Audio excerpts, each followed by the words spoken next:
আসসালামু আলাইকুম বন্ধুরা, আজকে আপনাদের দেখাবো কিভাবে বোরহানি বানাতে হয়। চলুন দেখে আসি এই বোরহানিটা আমি কিভাবে তৈরি করি।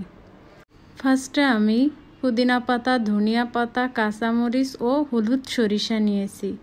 এখানে কালো সরিষা নেই, কালো সরিষা অনেক ঝাঁঝালো হয়ে থাকে। এরপর আমি সাদা ও কালো গোলমরিচটা গুঁড়া করে নিয়েছি, ভাজা জিরা গুঁড়া নিয়েছি।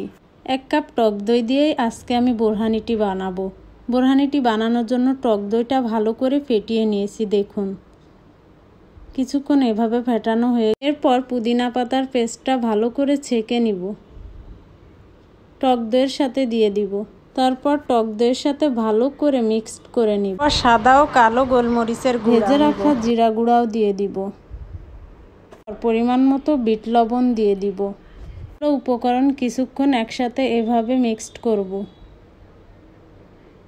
আপনারা আপনাদের টেস্ট অনুযায়ী চিনি ব্যবহার করবেন। কেউ চিনি কম খায়, কেউ আবার চিনি বেশি খায়।